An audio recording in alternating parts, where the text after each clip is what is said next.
Hi, and welcome to this week's episode of Extra Serving, a Nation's Restaurant News podcast. I am your host, Holly Petre. This week, we're going to be talking about a new law in Florida that could impact third-party delivery services across the country.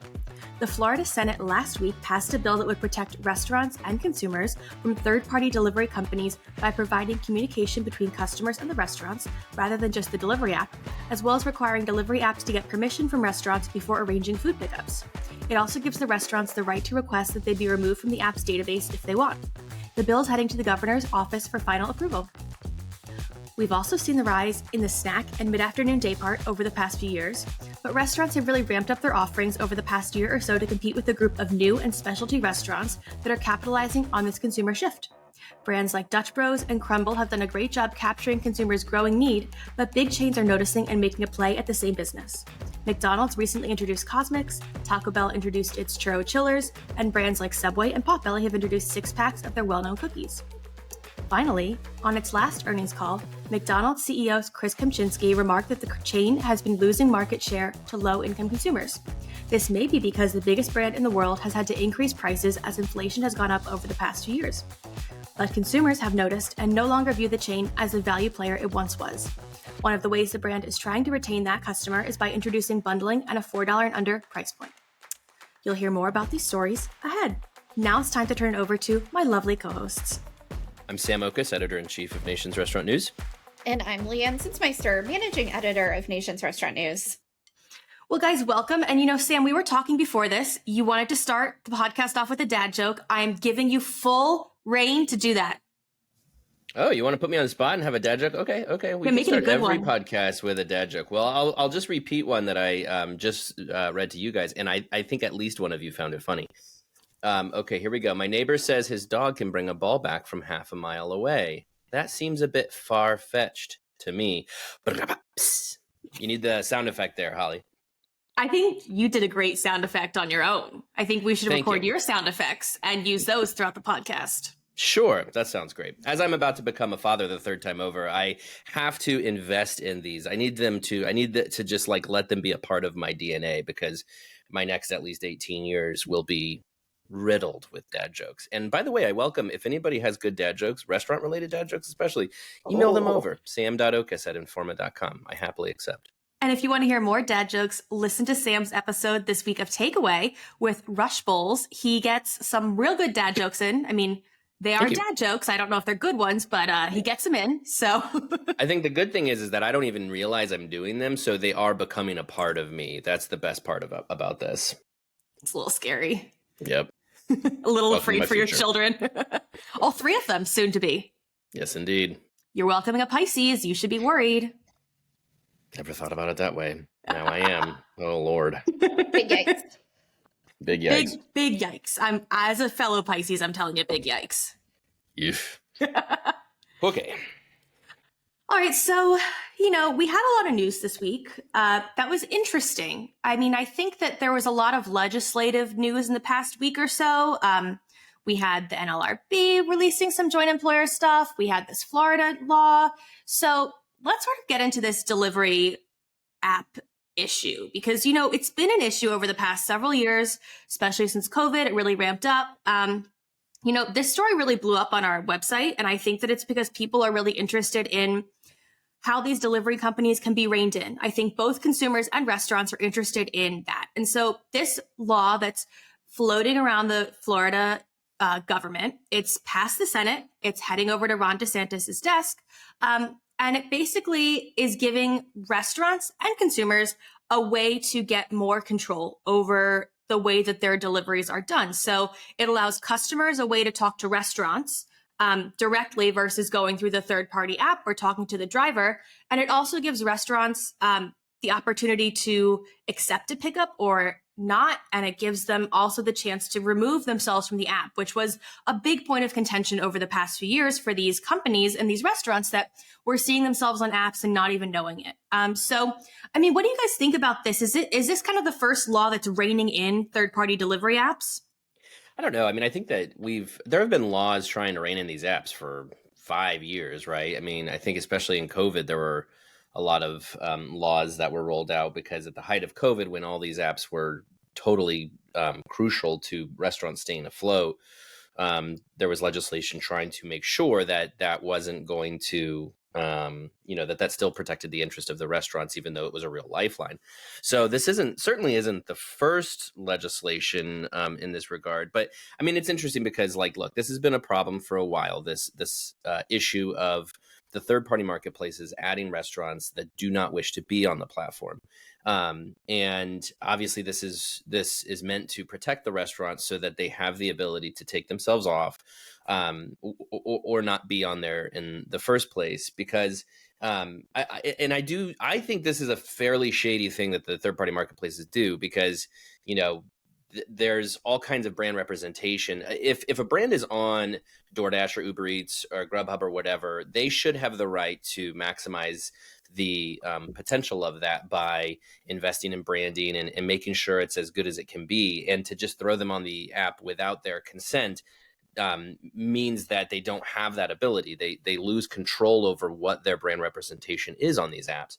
And that's shady. That's not good. And so, yes, that has to be reined in. And that's what this bill is aiming to do. Of course, also the communication piece between restaurant and app. I mean, ultimately, it's trying to make sure that these third-party apps are not becoming king of this entire transaction, which sometimes feels like it's the case, because, the restaurant and the consumer are just sort of, certainly not unwilling parties in all of this, although sometimes the restaurant is, but they are just at the mercy of whatever these apps do. So the fact that it kind of rounds the circle and allows communication between the restaurant and the consumer, I think, is a good thing. We've talked about on this podcast before, these apps, we've been having conversations for probably 8 years now. How do we make sure that these apps, the future of the third-party marketplace, is protected and can live on without it being this negative to restaurants? And it's amazing because I think we still haven't figured that out. I do think there has just become this acceptance in the restaurant community that these marketplaces are not going away, and I guess I better accept it.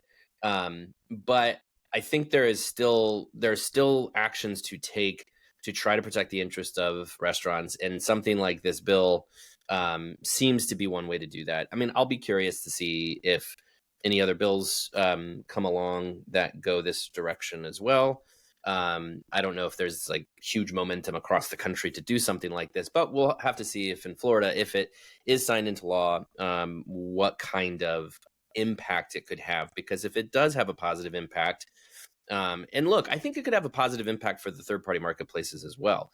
At a certain point, I do think those apps are, they could lose favor among customers if the experience has become too negative, and if customers' expectations of the restaurants are not met. And, at some point, I think the apps will not be able to just, carry on without addressing some of those things. And a bill like this could help protect interest of even the apps themselves, because with the restaurants and consumers having more say in the experience, that could be a good thing. But we'll have to find out. We'll see if this becomes a bill. But at the end of the day, we got to figure out how these apps are going to coexist peacefully with restaurants, because there's every indication that they will continue to be a part of restaurants' future. So we need to make sure it's as good as it can be.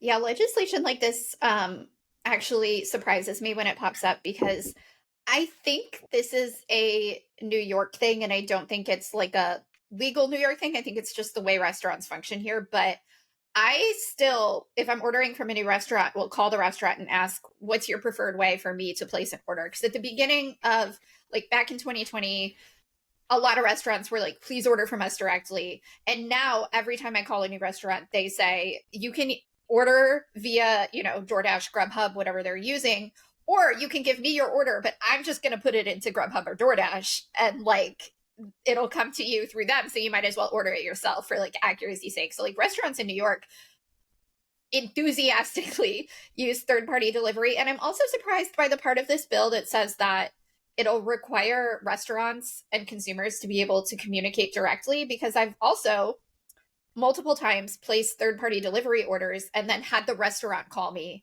to say, hey, we're out of XYZ. Like, here are your options. What do you want as a replacement? Like, I guess I didn't realize that wasn't mandated that there are places, and New York might be one of them, where like they don't have to let you communicate, but I've always been allowed to.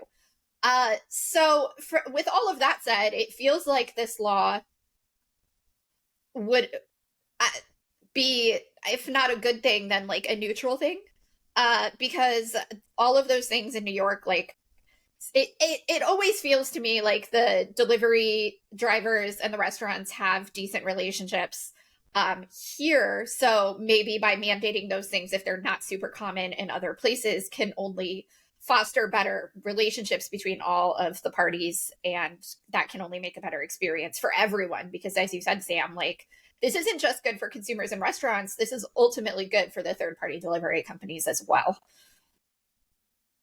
Leigh Anne, you call restaurants still? My goodness, you're like Saint Leigh Anne. Jeez. I mean, who are you? You call yourself a millennial? Because I'm also a creature of habit. And so I don't do it a lot because I'm usually just ordering from restaurants I always order from. So at that point, I know what they want from me. Or I'm going to restaurants in person, which you have to talk to people when you do it that way. But yes, I do occasionally. Not as much anymore. You couldn't pay me to get on the phone. I do not make phone calls. Couldn't pay me. I don't know. I occasionally, if I must, it's not my favorite thing, but I want to do right by the industry. Good for you. Anyway, now that I've blown everyone's minds.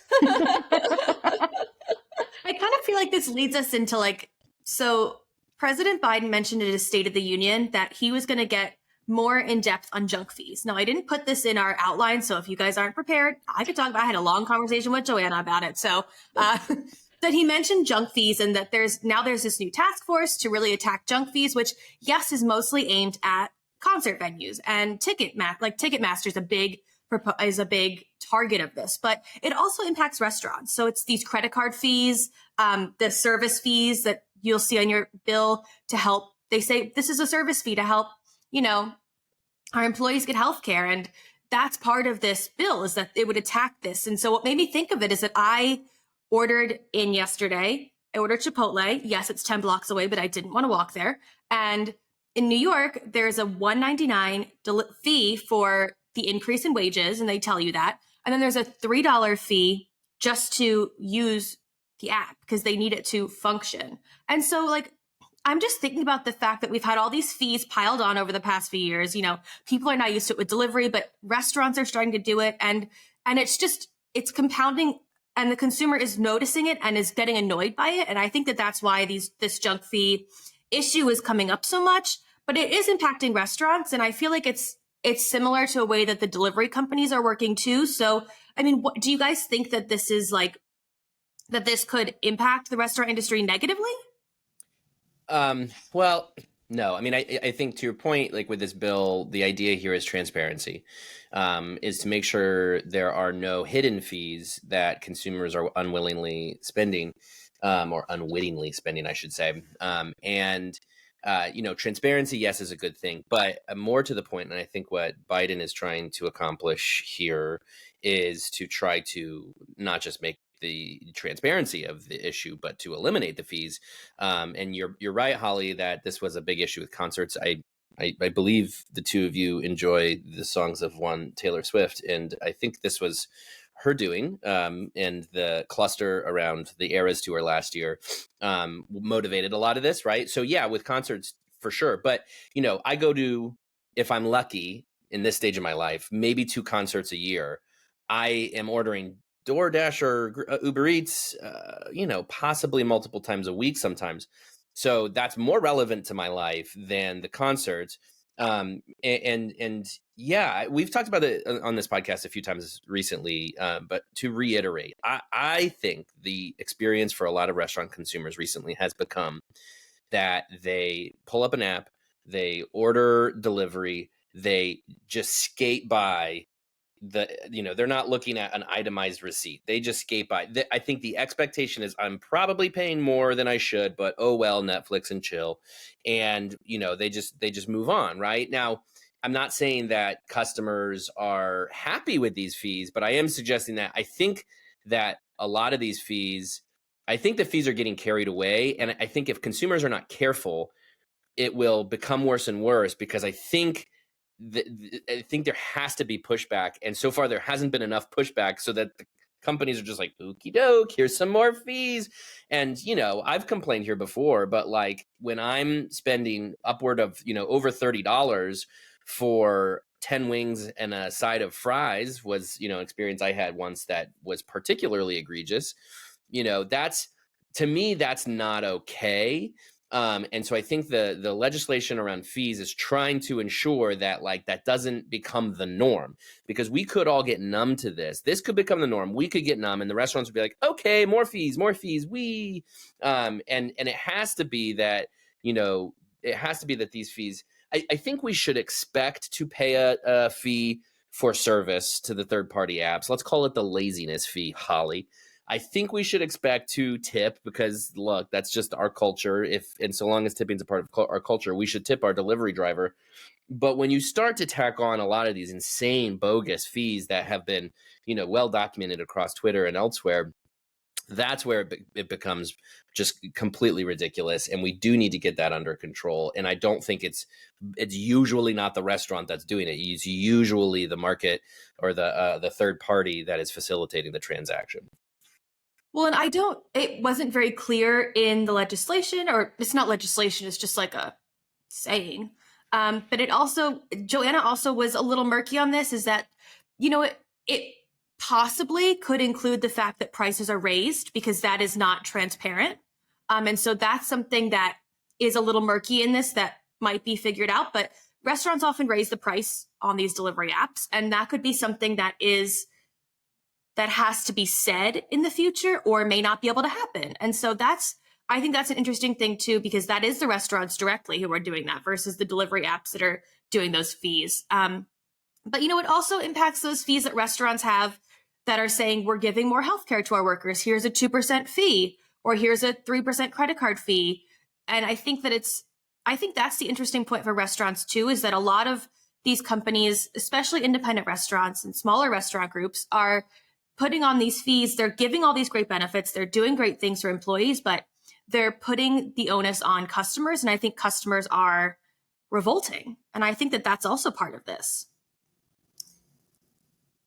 They're both just nodding in case anybody on the audio format is not visually seeing this. For podcasts, but yes, I think customers should revolt. I think there should be more pushback. I mean, usually they do it with their pocketbook, so to speak. They just stop spending as much. And perhaps we segue, not to do it for you, Holly, but perhaps we should talk about McDonald's now, because, I think this is, as we'll talk about as it relates to this McDonald's story, as inflation continues to be stubbornly high. Yes, interest rates are coming down, and inflation's cooling off. But there is data showing that customers are pulling back from restaurants, and inflation is more impacting the restaurant spend than the grocery spend. And so in general, what you'll see is consumers do quote unquote revolt by just not ordering at restaurants as much, and they're going to go to supermarkets more and prepare more food at home. So you could suggest that they have that power. They do have that power, and they could do that. But I would suggest that probably more needs to be done. Legislation helps, but there needs to be a more concerted effort on behalf of consumers to say enough is enough. And again, I want to stress too, I don't think this is really the restaurant's faults, right? Like let's call it how it is. Restaurants are under the gun from pressures all over the place, from wage increases to food cost increases, of course, inflation, all of these things are pressuring them. And when a third party comes in and says, well, we're going to take 25%, you have no choice but to increase your prices. So I don't think this is largely the restaurant's fault. I think it's a lot of all of these other players that are getting involved that tend to be at fault here. And that's why I think in this case, legislation could be a good idea, because it reins in that part of it without reining in the restaurant in their decision to increase prices. Well, let's talk about McDonald's. Oh, gosh. Yeah, that does seem like a good idea. I hadn't thought about that. Holly. Thank you so much, guys. I worked really hard on that transition. So McDonald's has kind of seen some issues over the past few months. We'll call it issues. Their sales aren't down. They're not, but they are seeing some resistance from customers in this low income bracket, which is under $45,000, that customers aren't using them as much because they are seeing the price increase. I've seen on a lot of social media things, people comparing McDonald's prices to higher end burger chains, to other chains, and saying what used to be $4 is now $8. And for McDonald's, which is known across the board as a value player, like that's their thing. They're losing that. And consumers are really picking up on the fact that inflation has hit McDonald's very hard. And that it's in a way that some other chains aren't. Like we see Chipotle, they haven't seen inflation hit them as hard as McDonald's has. And I mean, that's just a curiosity. And I've seen that online too. Because it's been a big deal. Like I'm on consumer media and they're showing the fact that McDonald's is pricier than ever. And so they have these new plays at value. They're bundling. They're doing a $4 and under menu, which is interesting because they used to have the dollar menu and now they're doing $4 and under. So, but what do you guys think about McDonald's trying to hit their target demographic again? I am fascinated by this because I think what McDonald's has here, somewhat ironically, is a marketing problem. They said this week that 90% of their locations already have these $4 and under bundles. And so it's like a bunch of food you can get. I don't know how much really, but like more than one thing under $4. They already have these value plays, but they haven't been talking about it. And they'll be the first ones to tell you, we don't talk about these so people don't know about them. Now, the reason I say this is ironic is because we've been talking for years now about McDonald's marketing war chest. They're investing all this money in working with celebrities and playing into pop culture moments. And they're really, really good at that. But I think that they've gotten so focused on, working with BTS and creating anime restaurants that they have lost the attention of these lower income consumers who, if all, it might be all they're aware of McDonald's right now are these big flashy marketing promotions. And they're like, well, I just need cheap food. So I guess I'll go somewhere else instead. And now McDonald's is like, no, wait, we still have good value. Let us tell you about it. So I feel like they went so hard on the big flashy marketing. And like you said, Holly, like their overall numbers are fine. Their sales aren't slipping. Their traffic has been fine as like industry traffic has suffered overall. But you're right that they've lost the attention of their core demographic. And so if they can figure out a way to balance this and to get those lower income consumers back while still drawing in, music fans and anime fans, and people who are into the promotions, people who only go because they want this stuff. I think that could be really big for McDonald's if they can figure out how to do both of those things at the same time. Yeah, gosh, it feels like it's 2010 all over again. And McDonald's is like, how about we bundle? How about discounts? Although they are, probably loath to use that word. But yeah, look, they all but admitted that traffic will probably be negative this year. And that will probably be true across the board. We've talked some about this notion that 2024 is the year of marketing. We'll have more on that in April. But, the reason we talk about this being the year of marketing is because of all of these companies trying to figure out how do you reverse traffic. Sales are generally up because of price increases. Traffic is generally down, and you can't survive on that for too long. You can say, great, sales are up, but like that's not going to last very long if traffic is down. So to get traffic to come back, a lot of customers pulling the lever, so to speak, of marketing. But yeah, I mean, to Leigh Anne's point, it's like McDonald's has done a lot of that. And now they've got to own up to really their bread and butter, which is value. I think you'll probably see a lot more of this across the QSRs, is just giving up and saying, okay, here's the value, because yeah, I mean, it's incredible the variation in their prices. We saw this at Create in Palm Springs last year when Jack Lee from Data Central gave a presentation and showed, I think the most expensive McDonald's meal was in Connecticut, and it was around I might be getting all this wrong. I think they were trying to compare prices at McDonald's by saying just like a Big Mac and fries. In Connecticut, like some locations in Connecticut, that was running as much as like $16-17. I might be getting some specifics here wrong, but that was the gist, is that parts of the country, McDonald's has become I'll say for McDonald's, outrageously expensive. That doesn't seem like a whole lot, but when you really do, when your core business is to provide value, particularly to a lot of lower income consumers who rely on you, that's going to become outside of their budget, and they can't. Now, Connecticut, we all know that's a little of a different story than other parts of the country, but still, it's in other parts of the country too. This is just becoming unaffordable. So, to think that, oh, bundling, whoa, what an idea, like they've been doing this for generations. But yeah, I think to Leigh Anne's point, it's now you need to remind the customer that, you can get value here by bundling, by getting food for under $4. And again, I think we'll see that largely across the board at QSRs. It's really interesting because I think value, the value equation, so to speak, has really morphed and evolved over the last several years to where, it's really not bang for your buck like it always used to be. It's not like how much quality are you getting for how cheap are you getting it.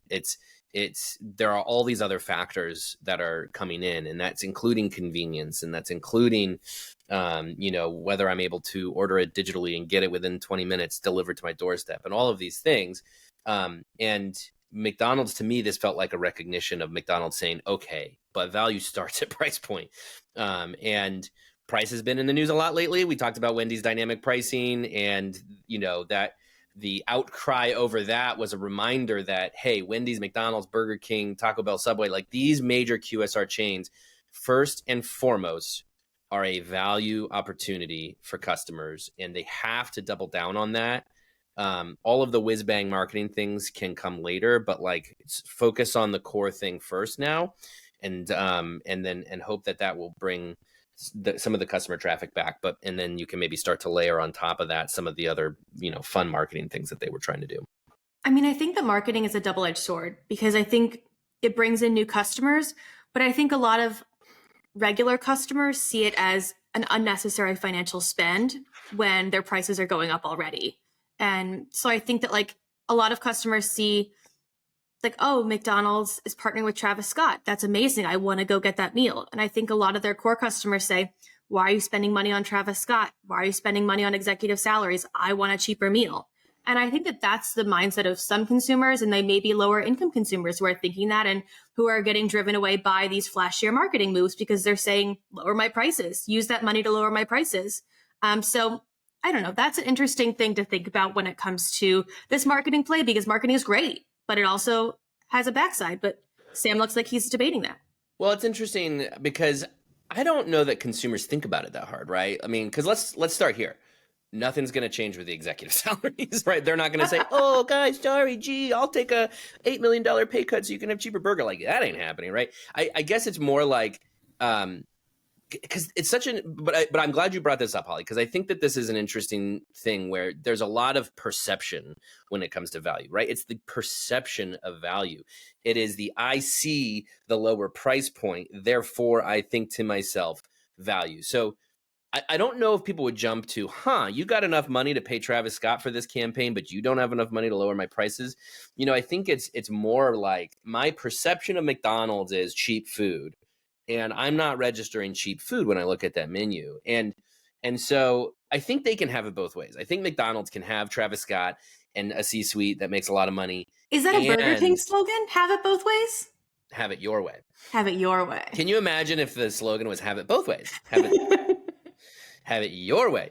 I think McDonald's can have it both ways in that they, I think they can afford the expensive marketing push and, lowering prices, or not lowering prices, but creating a perception of value, because a lot of it, again, comes back to perception. And it's not a simple matter of like, let's just knock our prices down, take a hit in the short run and in the long run, hope that traffic comes back. I think some of it is like, let's figure out how to do this in a way that customers perceive that value, again, bundling, without it necessarily being straight up cutting prices and, and our profit, our bottom line taking a hit. So trickery. Welcome to corporate America, Holly. I work in corporate America. I'm aware. It's not as nefarious as I maybe make it sound. I mean, this is what every business has to do, right? I mean, every business has to use every tool at their disposal, from the aesthetic of their dining room to the quality of their hospitality to the quality of their menu to what the price point is. All of that factors into a value equation, because that's how the guests will experience it and perceive it. And again, it's not necessarily to say like, how do we trick them into thinking that they're, getting good value? It's really just saying, okay, let's do this over here. Let's do this over here. And not everything is going to be seen by the customer, but you do it strategically so that what they do see provides that perception of value. All right. So let's talk about snacks. I'm not hungry. I'm pro snack. Pro snack. We're recording this earlier in the day, so not near lunchtime. So none of us are hungry yet. Hopefully, I don't know. Leigh Anne eats lunch kind of early, so. I eat breakfast I ate breakfast today at 6:15, so I'm ready. I'm ready for lunch. It's a little early. I wasn't even awake at 6:15. So I had time to make a nice omelet for breakfast with some toast, and it's lovely.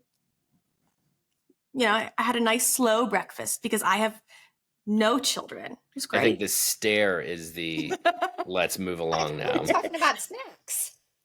I thought we were talking about snacks too. This has gone off rails. All right. So we're talking about snacks because we've noticed for the past few years, the snack mid-afternoon segment has really boomed. Like Dutch Bros is a great example. They have been in the business for over 30 years, but they've really catapulted over the past like 5-ish years because consumers were like, this is what I want. And they've been growing like wildfire, and they're seeing amazing sales, and they went public and, all these things. And because they do specialty beverages, people want these specialty beverages. And so that led to McDonald's opening CosMc, which we learned is not open in Dallas yet, but is getting there soon. Go check out our social media for more on that. But they're opened up this specialty beverage section, and Taco Bell is experimenting with its Churro Chillers, which are, another specialty beverage. And we've seen chains like Crumbl really explode. I mean, that's insane. And a lot of people are gravitating towards cookies now, Insomnia cookies. There's several other brands. And so chains like Subway and Potbelly are looking into bundling their cookies, giving 6-packs like Crumbl does to really compete with them when it comes to that business. And so these bigger chains are focusing on ways, like KFC introduced a brownie. A lot of these big 25 chains are looking to grab this segment back from these burgeoning chains. So, I mean, we've talked about this segment a lot. We've covered it. We know it's popular. So what do you guys think about these big chains getting in? Do you think it's going to decrease the competition? Well, I mean, going back to our last conversation, right, there's this pressure to increase traffic. And, marketing alone and value alone are not going to do that. You have to also continue menu innovation. And so I think first and foremost, that's what a lot of these companies are thinking about is how do we bring some excitement to our menu to bring in more customers? And right now, I think a very obvious play is to expand your daypart opportunities. So if you're a traditional breakfast, lunch, and dinner kind of restaurant, you have to be saying to yourself, what can we do with the menu to bring in people in late morning and mid-afternoon and late night? And the very obvious answer to that is, snacking or treats. And so we'll call it snacking, but I do think, when we say snack, we're mostly talking about foods that are not a complete meal or standard entree, because that is both treats like cookies. It is also specialty beverages and coffee. And those kinds of things, right? Or smoothies, things like that, right? So that's what I think first and foremost, the big companies are saying to themselves, okay, to drive traffic, let's expand our day part opportunities. But yes, I mean, to your point, Holly, if they're looking at opportunity, everybody is noticing what's going on, particularly in the coffee segment, that as Dutch Bros and Scooters and Big B and 7 Brew take off, that's not just as a competition to Starbucks and my morning coffee. That's also, if you look at the menus of all of those chains, they're all specializing in these specialty beverages that are, come get your 20,000 flavors of whatever. And that's often it's 11 a.m. and I'm dragging already. I need to pick me up. I'm going to go over to Dutch Bros. Or it's 3 p.m. I'm not going to make it to dinner. I'm going to have late hours tonight. Let's go to 7 Brew. And so those specialty beverages, that's really what CosMc became, is McDonald's recognizing, oh, customers want more specialty beverages and snack foods? Sure. Like, let's open a whole new concept. For all the other chains, it's really more like, okay, let's play around with our menu. So for KFC, it was with this brownie. Taco Bell, to your point, I mean, they've done a lot of stuff. I mean, they have their Baja Blast Gelato. They are doing a partnership with Salt and Straw around this chocolate taco, ice cream chocolate taco. And then, you have your full concepts like Crumbl, and they just bought Crust Club, which is a pie concept. So I guess that it's all to say that the trends customers are wanting more indulgences. They're wanting more pick-me-ups. They want more snacks and beverages. And there is an opportunity here to serve those in all of the non-traditional day parts. You could do that through an entire concept like McDonald's is doing with CosMc, or like Crumbl is proving with their success. But these other big chains are totally set up for success in this because, hello, they're open these hours. Like, why not? Let's figure out how to serve something in that hour that will bring guests in, for that pick-me-up. And hey, maybe they'll buy some other stuff while they're here. Maybe they'll grab a bucket of chicken when they come in for the brownie and have it, at home for dinner later. So it makes a lot of sense. And I don't think these big chains will succeed at snacking and deaf to Dutch Bros. Like, it's not going to work like that. I think there's lots of opportunity here in the snacking category, lots of sales to go around. But I think it will slow some of the massive growth momentum that you see in some of these coffee chains or in some of these snack chains, because, your McDonald's or whatever will become a one-stop shop for all of your food needs. So Sam, you're a big drive-through person, unlike Leigh Anne and I. So I am like 99% of Americans, Holly. You're the weird one here, so don't try to peg that on me. I was going to say, so what is your afternoon pick-me-up?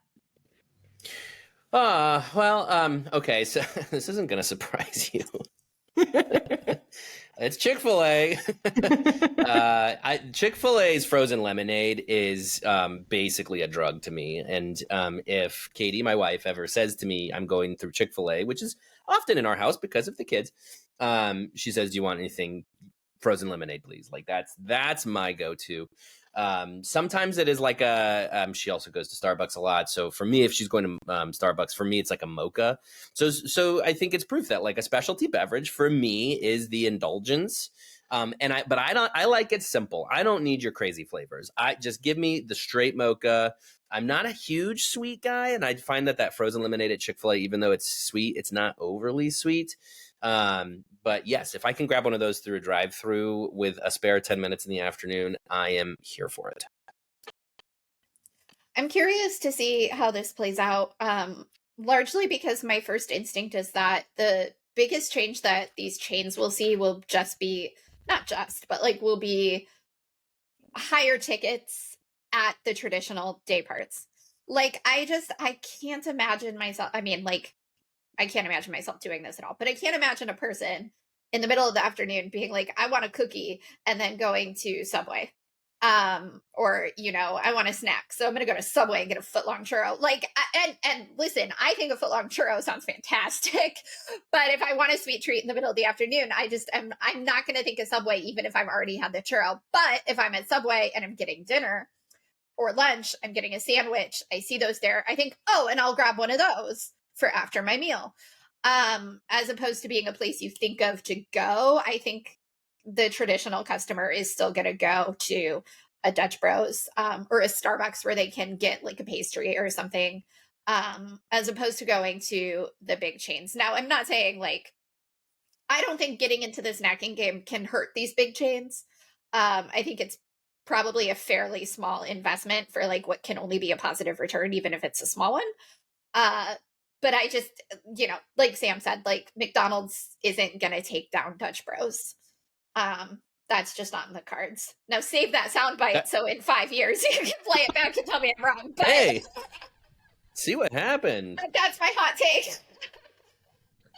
Well, and that's an interesting, I mean, that is an important point to make, that this is probably in the eyes of the chains, this is maybe less of a let's bring people to give us a new visit in the day, and more of a this is an upsell opportunity. Let's upsell on that brownie and pad our sales by a couple more bucks. But it doesn't hurt that it also is maybe an excuse for them to come in the doors one more time in the day. Well, that's also a positive of delivery and these app orderings. And when you go to an app, you digitally order, is that the ticket's higher because you're looking at it, like they say, do you want a brownie with it? Do you want chips? Do you want water? And people usually click, yeah, I do. You know what, I do. Or they'll add more things to their bowl or salad or whatever. And so not only is digital ordering convenient for customers, but it's a higher ticket for restaurants. And you think about these things that they're adding on, like if you're going to get it delivered or you're going to go through mobile, like that's probably the best way to do it. Like if this takes, like some of these specialty drinks at Starbucks, for example, take a while. And so like people order them ahead of time because they don't want to wait. And that could be a good benefit for these companies too, is that there's a whole mobile ordering and less fees and all that kind of stuff. But Alicia Kelso did say that the Churro Chillers, she went to try them in Vegas, were amazing. She was like, I love these so much. Sam, I feel like you would like it a lot. That's a safe bet. So long as it's not too sweet. Because again, I don't like the overly sweet stuff. I also almost feel like Taco Bell is a different beast in this conversation because there will always be hardcore Taco Bell fans, including Holly, who will absolutely go to Taco Bell to try one specific menu item. I feel like when it comes to the menu conversation, it's like the big chains, the snack specific concepts, and Taco Bell is just like its own beast over here. Yeah. I mean, I don't know if I'd go to KFC and have a brownie. It seems like chicken and a brownie seems like a weird combination. I don't know. I would have thought of something less weird together, but brownie's easy. But if you're there anyway for lunch and you're thinking, I always want something sweet at 3 p.m., so I might as well grab a brownie while I'm here, and then I don't have to go out again in 2 hours. Well, in Subway and Potbelly, for these 6-pack of cookies, they're known for their cookies. Like the Subway cookies and the Potbelly cookies, I've had both. They're amazing. And people know them for those cookies. So I think that was a smart idea to sell them in that, because you go to the office, you get a Potbelly sandwich, get a 6-pack of cookies, bring it back for your coworkers, same as a box of Dunkin' Donuts kind of thing. You guys are just staring at me. The long silence is we have expended all of our information on this subject, and it is time to wrap it up. All right, I'll let you guys eat your snacks. Yay. And thank you for joining me. Thanks, Holly.